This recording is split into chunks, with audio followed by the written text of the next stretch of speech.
Page 1. Les guerres de religion furent terribles dans tout le Languedoc, gouverné de 1563 à 1614 par Henri Ier de Montmorency, comte de Danville.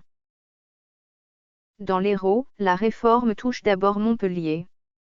Puis à l'ouest de Montpellier se forment des communautés réformées à Pignan, Cournon-Terral, Cournon-Sec, Montbazin, Villeveyrac, Montagnac, ainsi qu'à Béziers, et plus au nord, se constituent des communautés isolées à Bédarieux et Faugères.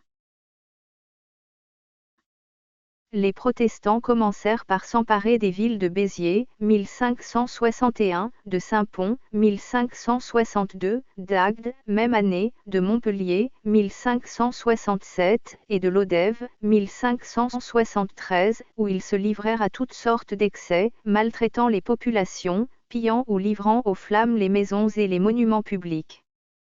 Plusieurs monastères, tels que Foncaude, situés sur la commune de Casdarnes, Saint-Chinian et Agnan, furent détruits et leurs religieux massacrés ou mis en fuite. Page 2. À la fin du XVIe siècle, les églises réformées du Languedoc ont une position dominante et majoritaire au sein des communautés locales. Mais Agde, Béziers, Lodève et Saint-Pons retombèrent rapidement entre les mains des catholiques, mais Danville en 1577 ne put s'emparer de Montpellier. Par le traité de Nérac en 1579, Gignac et Lunel furent laissés aux protestants comme place de sûreté, et Montpellier obtint la liberté de s'administrer en vraie république et de se créer une université protestante. En 1598, l'édit de Nantes désigne Montpellier comme une des places fortes où le culte protestant est reconnu. S'ensuit une période de calme, mais après la mort d'Henri IV, 1610, la situation change avec les guerres d'Henri II de Rohan devenu, plus ou moins malgré lui, le chef de la résistance protestante. En 1622, Louis XIII marche en direction du Languedoc, où les troupes protestantes avaient pris, en février et mars, plusieurs places fortes catholiques et où Henri II de Montmorency qui a succédé à son père comme gouverneur du Languedoc en 1614, malgré la prise du château de Faugères, luttait à grand-peine contre Henri de Rohan. Ayant ramené ses troupes à Frontignan et Villeneuve-lès-Maguelone, Montmorency constitua avec le comte de Châtillon un corps d'armée qui leur permit de prendre Cournon-Sec le 7 avril. Page 3. Le 21 juillet, pour barrer la route à une armée protestante en train de se constituer, le maréchal de Praslin investit Bédarieux. Pendant ce temps le roi, avec sa maison et ses gardes, fit son entrée à Béziers le 18 juillet. Le 2 août, le maréchal de Praslin met le siège devant Lunel pendant que Montmorency investit Marcillargues qui se rendit le jour même. Lunel capitule le 7 août.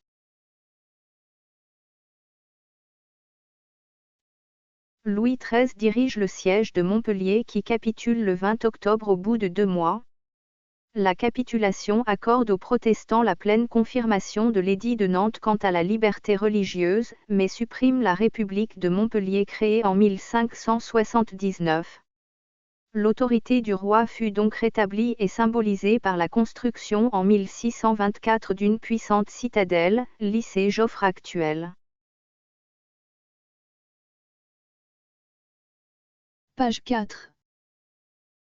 Un nouveau soulèvement du Languedoc fut provoqué, en 1627, par Henri de Rohan, mais il fut battu le 19 janvier 1628 sous les murs de Montpellier, qui furent aussitôt démantelés.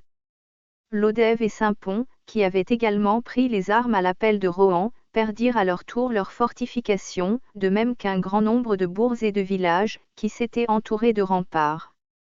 Malgré la paix d'Alès en 1629, la répression des protestants continue. En 1682, 3 ans avant la révocation de l'édit de Nantes, Louis XIV fait raser le grand temple de Montpellier construit en 1583. Alors commence le désert et les pendaisons de prédicants sur la place de l'Esplanade, de nombreux Montpelliérains partent en exil. Le retour de la domination catholique est définitivement assuré par l'édit de Fontainebleau, 1685, par la destruction de tous les temples protestants et le bannissement des pasteurs. Page 5. Lors de la guerre des Camisards, un complot pour livrer Montpellier aux révoltés des Cévennes fut découvert par le duc de Berwick, envoyé en Languedoc par Louis XIV en octobre 1704 pour réprimer l'insurrection des Camisards. Il fit périr par le feu les principaux auteurs du complot. Les puissances alliées dans la guerre de succession d'Espagne contre Louis XIV se décident à soutenir la révolte des Camisards en Cévennes, lorsque celle-ci se termine fin juin 1704. Les Alliés envoient au large des côtes du Languedoc une flotte qui est dispersée par la tempête. Le 24 juillet 1710, une flotte anglaise de 25 navires voulant porter secours aux Camisards, mais trop tardivement, débarque 2000 hommes sur les plages de Sète et en 2 jours les Anglais s'emparent de Sète et d'Agde. Les troupes royales massées sur la frontière espagnole en Roussillon commandées par le duc Adrien Maurice de Noailles reviennent à marche forcée sur Sète et obligent les Anglais à reprendre la mer laissant une centaine de morts sur le terrain.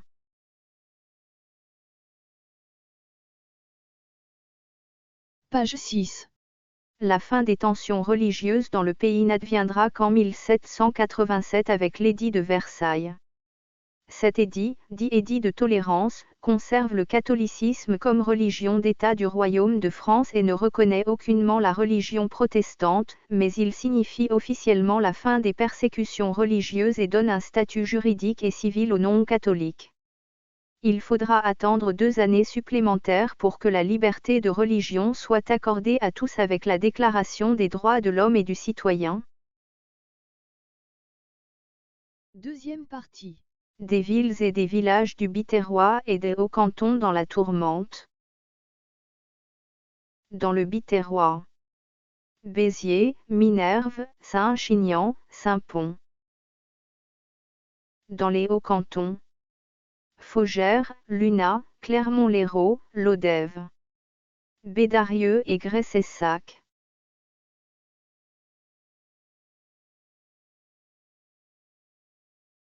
Page 8. À Béziers, où, Plusieurs fois, les protestants se rassemblent sur la place et la font retentir de leurs psaumes et vont jusqu'à conspuer l'évêque. la propagation de la réforme crée de plus en plus de tensions entre les communautés catholiques et protestantes. Ces tensions atteindront leur paroxysme en 1562 lorsque l'évêque fait appel aux troupes du duc Guillaume de Joyeuse, lieutenant du roi, qui fait arrêter le pasteur Antoine Vive. Celui-ci est assassiné par les troupes royales lors de son transfert à Carcassonne. L'assassinat du pasteur Vive, ainsi que celui du greffier de la ville, le protestant Jean Lyon, poignardé puis jeté sur la foule du haut de la tour de l'hôtel de Boyer de Sorgues, déclenche des émeutes sanglantes réprimées par les troupes du lieutenant du roi. Page 9. Descendu de Faugères, une troupe de 1200 protestants armés pénètre dans la ville. Ils sont menés par Jacques de Crussol, adjoint du prince de Condé, chef des protestants, déjà maître de Montpellier. Les églises, la cathédrale et les couvents sont mis à sac, le domaine d'été de l'évêque de Lignan saccagé. Les protestants restent maîtres de Béziers pendant toute une année. Par précaution, le présidial, tribunal de justice de l'Ancien Régime, est délocalisé sur l'Odève. La paix d'Amboise, signée en 1563 par le prince de Condé et Anne de Montmorency, chef de l'armée catholique, met fin, provisoirement, aux hostilités. Henri Ier de Montmorency, gouverneur du Languedoc, ramène le calme dans Béziers et la ville se retrouve quadrillée par les congrégations religieuses catholiques.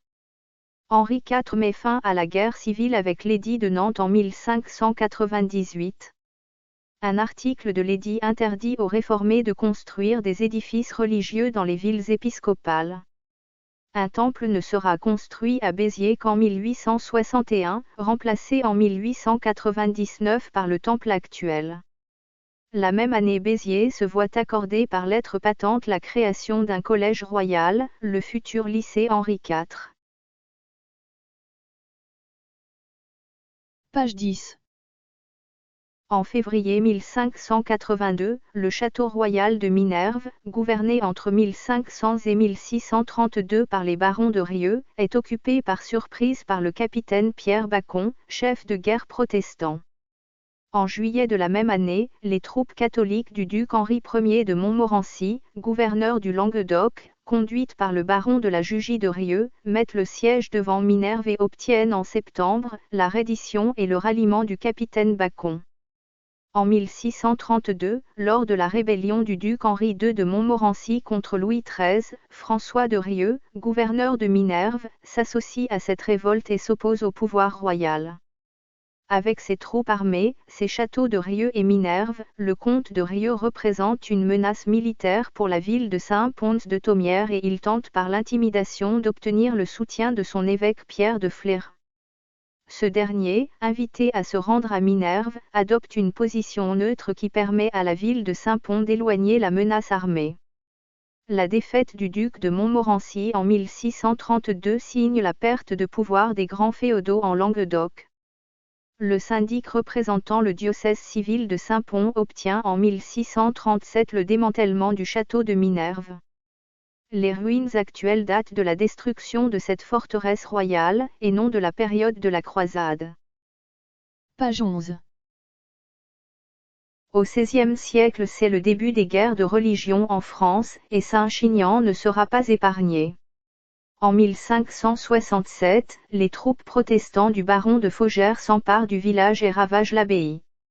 En juin 1578, le bourg de Saint-Chinian est investi, et l'abbaye à nouveau ravagée, par des troupes protestantes, commandées par le capitaine Pierre Bacon qui s'était déjà emparé en 1576 de Cessenon, puis en 1577 de l'abbaye de Fontcaude, qui l'a pillée. Le 6 juillet, Henri Ier de Montmorency, gouverneur du Languedoc, écrit au roi. Le capitaine Bacon et ceux de Tézan massacrèrent les pauvres paysans de tous sexes. Ils ont surpris Saint-Chinian, où ils ont massacré 60 personnes. Ce n'est qu'en mai 1579, alors qu'un traité de paix a été signé 3 mois auparavant, paix de Nérac, que le capitaine Bacon accepte de négocier son départ de Saint-Chinian avec la reine-mère Catherine de Médicis, alors à Béziers. Bacon rend Tézan, Saint-Chinian, la Bastide des Cabrières moyennant 800 écus.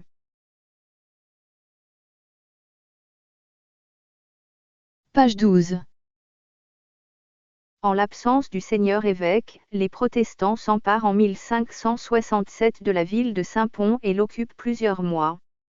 Le chœur inachevé de la cathédrale est détruit ainsi que le cloître et les bâtiments monastiques. La bibliothèque et les archives de l'abbaye sont anéanties.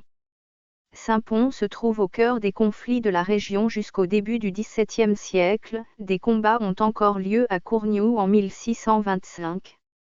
La cathédrale est provisoirement restaurée en 1619. En 1632, lors de la rébellion du duc de Montmorency, gouverneur du Languedoc, contre le pouvoir royal, Monseigneur l'évêque de Flers adopte une position ambiguë qui permet à la ville de Saint-Pons d'éviter de nouveaux désastres qui vont toucher le Minervois et le Saint-Chinianais. Monseigneur l'évêque Percin de Montgaillard s'oppose dans le Saint-Ponais à la répression contre les protestants, à la suite de la révocation de l'édit de Nantes. Sous l'épiscopat de son successeur, Monseigneur l'évêque de Crillon, la nouvelle façade de la cathédrale, telle qu'on la voit aujourd'hui, est bâtie vers 1720. Page 13. Le baron Claude de Narbonne-Caylus, seigneur de Faugères et Lunas, embrasse très tôt la cause protestante. L'exercice du culte par les habitants de Faugères semble avoir été d'abord célébré au château. En 1559, Faugères voit arriver son premier pasteur, le culte est alors célébré dans l'église Saint-Christophe qui a été saisie, et le presbytère est transformé en logement pour le pasteur, jusqu'à la paix d'Amboise, 1562, puis, à nouveau au château, jusqu'en 1577, date à laquelle le baron donne aux protestants une grange en mauvais état comme lieu de culte et une maison pour servir d'habitation au pasteur. Aujourd'hui abandonné, ce premier temple, dans son histoire Fougères en comptera 4, sera utilisé jusqu'au 2 avril 1663, date à laquelle les commissaires royaux, le jugeant trop près de l'église, le temple dut être aménagé ailleurs. Ce deuxième temple sera quant à lui rasé par les troupes royales sur ordre du duc de Montmorency en 1688 après la révocation de l'édit de Nantes en 1685. Le baron devient l'un des grands chefs huguenots. Après avoir violemment saccagé Lodève en 1573, il assume le rôle de chef de commandement de l'armée réformée de Béziers, Narbonne et Lodève. Il sera assassiné en février 1578. Son fils Jean devient baron de Fougères et de Lunas. Une rébellion éclate dans le Bas-Languedoc protestant en 1621. Au début de l'année 1622, le duc de Montmorency envoie un contingent de 800 soldats assiéger le château de Lunas. Le siège dura 10 jours avant que la garnison n'obtienne une capitulation honorable. Jean de Narbonne parviendra à récupérer son château de Lunas en 1625. Page 14. À sa mort, cette même année, la seigneurie féodale revient à son second fils, Henri de Narbonne qui s'allie au duc de Rohan. La réaction de Montmorency est immédiate. Ses troupes rasent d'abord le château et les remparts du village de Fougères, 1622, puis attaquent celui de Lunas, dont l'armée affamée capitule après 5 semaines de siège le 26 février 1627. Le contrôle du château est confié aux frères de Montmorency. Suit la période du désert qui va se prolonger pratiquement jusqu'à la Révolution. Les assemblées se tiennent désormais secrètement dans une sorte de caverne, 100 à 200 personnes, derrière les 3 tours, les moulins de Fougères, puis, après 1754, à Bruscabre dans une sorte de carrière. Après la Révolution qui accorde la liberté de culte, le premier temple appartenant maintenant à une famille catholique et le deuxième ayant été détruit, un troisième temple fut aménagé en 1795 dans la salle du rez-de-chaussée d'une des tours des remparts qui n'avait pas été détruite par Montmorency en 1622. Page 15. Les calvinistes arrivent à Clermont vers 1560, les édifices religieux catholiques sont saccagés entre 1560 et 1562. La seigneureuse de Clermont, Aldonse de Bernuy, se convertit au calvinisme. En 1563 la paix revient provisoirement à Clermont. La ville est reprise par le duc de Montmorency en 1584 après une lutte acharnée des Clermontais. Clermont devient une des 80 places de sûreté accordées aux protestants au moment de l'édit de Nantes, 1598. En 1602 Clermont comptait 200 familles protestantes. Toutefois, depuis l'édit de Nantes, la ville de Clermont était au nombre des villes où il n'y avait point d'exercice public du culte réformé. Les cultes devaient avoir lieu chez les particuliers, les enterrements des religionnaires ne pouvaient avoir lieu qu'au lever du jour, ou à la tombée de la nuit, sans cérémonie et avec un convoi ne dépassant pas 10 personnes. Les sépultures se trouvaient dans des lieux privés, parfois dans des coins des cimetières catholiques à l'écart des autres. Le temple protestant est très récent, il a été inauguré en 1959.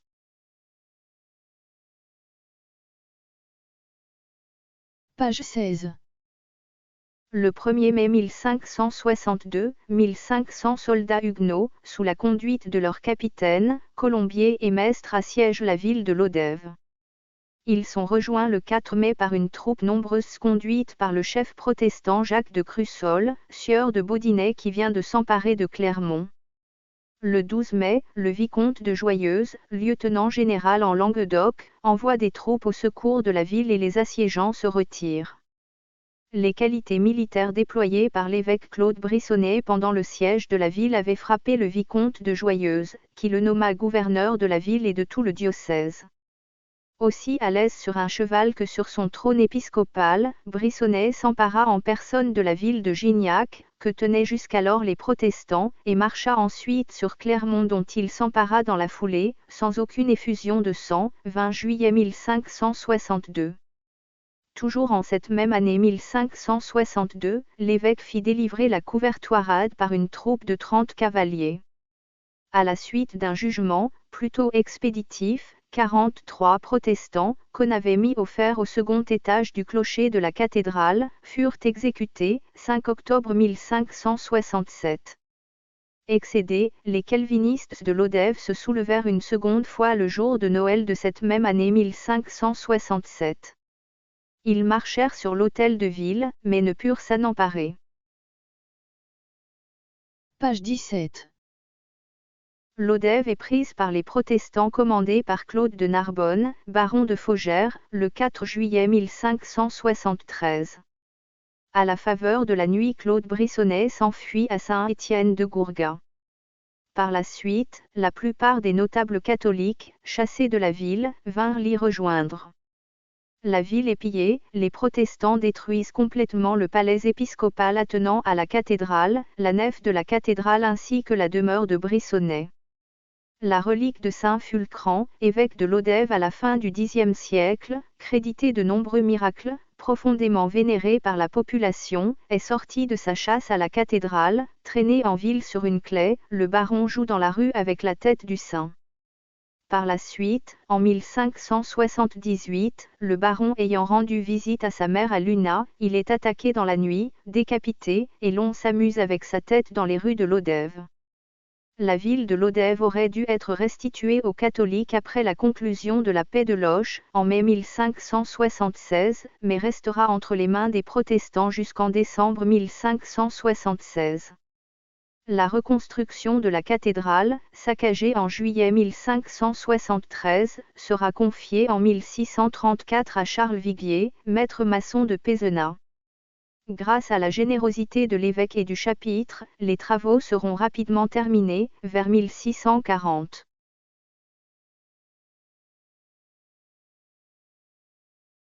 Page 18. En 1561, la ville de Bédarieux, aux mains du baron Thézan du Poujol, catholique, est prise par les protestants. Elle sera reprise par les catholiques, lors du siège par le duc de Montmorency, en 1580.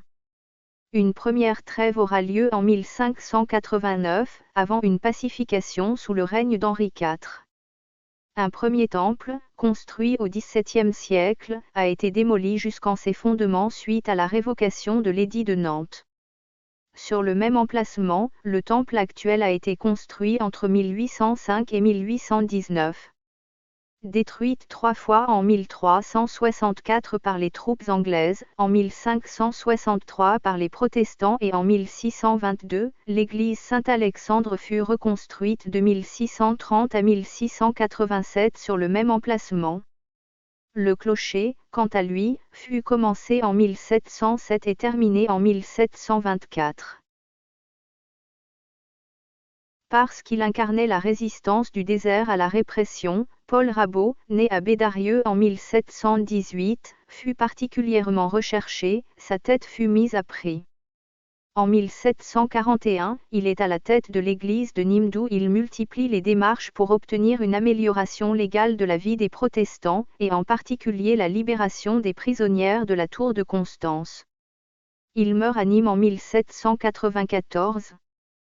Le message de tolérance et d'humanisme du pasteur Rabot reste dans tous les esprits. Ce prédicateur hors pair rassemblait lors de ses prêches jusqu'à 1 millier de personnes. Ce qui est oublié, c'est qu'il a été un des rédacteurs de l'édit de tolérance signé par Louis XVI. Page 19. À partir du milieu du XVIe siècle, comme à Bédarieux et à Faugères, le protestantisme est bien implanté à Gressessac. Gressessac, dont l'église réformée est fille de celle de Bédarieux, est plongée dans la tourmente des guerres de religion dans la deuxième moitié du XVIe siècle. Des bandes de partisans de la réforme ne cessent de courir le canton. Vers 1583, l'une d'elles, commandée par un certain Géant, Janin ou Janic, de Gressessac, pénètre dans Villemagne alors aux mains des catholiques, pille et brûle à satiété. La même année, la bande est surprise par une autre bande plus nombreuse de partisans catholiques, embusqués au confluent de la Mare et du ruisseau d'Espaz. Presque tous les Huguenots périssent. Les vainqueurs achèvent les survivants en les précipitant dans les gouffres de la mare, du haut d'un escarpement rocheux. Depuis cette action, le rocher porte le nom, patois, de Saout des Déganaou, ou saut des Huguenots. Dans ces mêmes années de la fin du XVIe siècle, le baron de Poujols, à la tête d'un fort parti de catholiques, emporte d'assaut le fort de Gressessac, construit et tenu par les protestants pour servir de refuge aux habitants de Camplon et des hameaux environnants. Quelques années après l'exploit du baron de Poujols, le 10 février 1622, le fort de Gressessac est pris d'assaut et détruit par le duc Henri II de Montmorency, gouverneur du Languedoc. Page 20. Après sa destruction, les protestants érigèrent un temple à l'emplacement du fort. Par la suite, après maintes protestations des catholiques qui n'avaient que la possibilité de monter à la chapelle Saint-Sauveur, l'évêque de Béziers, en visite à Camplon, ordonna en 1636 la construction d'une chapelle à Gressessac. Le temple fut alors transformé en église. La révocation de l'édit de Nantes, en 1685, ouvre pour les réformés le temps du désert. L'intendant du Languedoc dénombre alors à Gressessac 304 protestants pour 143 catholiques. Deux sites où se tenaient ces assemblées clandestines ont été repérés, tout d'abord le Pratelon au fond de la vallée de Riols et une zone appelée Croyant située le long du ruisseau de Provert.